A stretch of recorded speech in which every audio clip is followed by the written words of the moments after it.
100 ফুটের দুর্গা মূর্তি এবার সোদপুরে। প্রতি বছর কৌতূহল থাকে শহীদ কলোনির সার্বজনীন দুর্গোৎসব কমিটির পুজোকে ঘিরে। এবছর তাই হতাশ হতে হবে না দর্শনার্থীদের। 75তম বর্ষে 100 ফুটের দুর্গা মূর্তি দেখতে আসতে হবে পানিহাটি পৌরসভার শহীদ কলোনি এলাকায়। কোনো দর্শনীয় স্থান নয় কিংবা কোনো স্থাপত্য শিল্প নয়। শিল্পী চিরঞ্জিত দাসের তত্ত্বাবধানে দেবতা বিষ্ণুর দশম অবতারের প্রতিটি রূপকে মণ্ডপ সজ্জায় উপস্থাপন করা হয়েছে। মণ্ডপে ঢুকতেই চারিদিকে বিষ্ণুর বিভিন্ন রূপকে মডেল আকারে উপস্থাপন করা হয়েছে।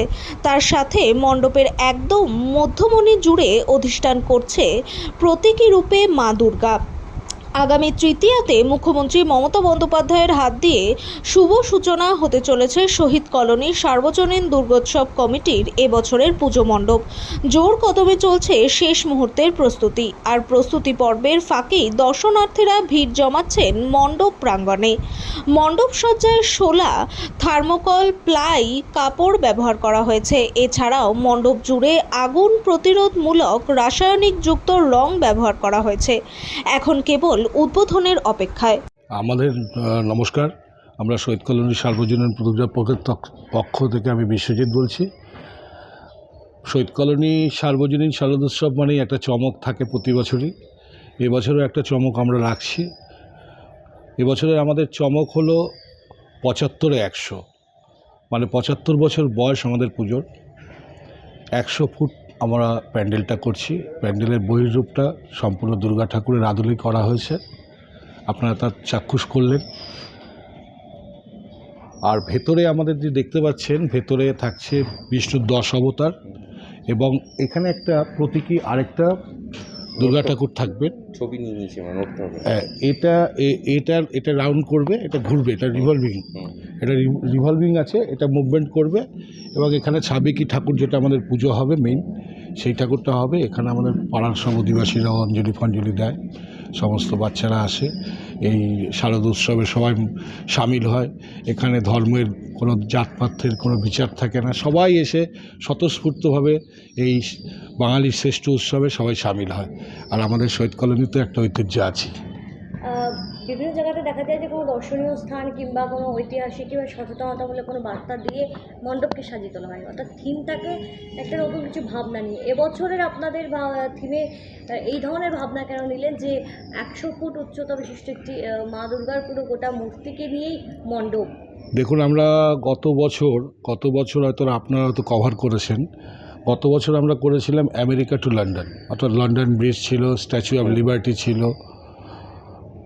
এবছর আমরা তার আগের বছর করেছিলাম আমরা দার্জিলিং। এবছরের চিন্তাভাবনাটা আসলো যে ঠাকুর যখন বিসর্জন হলো, তখন বিসর্জনের ব্যাপারের পরে যখন দেখলাম যে অনেক মানুষের একটু উপরে উঠতে অসুবিধা হয়, বয়স্ক মানুষ, এই আমাদের তখন হাইটের একটা ব্যাপার ছিল, সিঁড়ি বেয়েতে অসুবিধা হয়।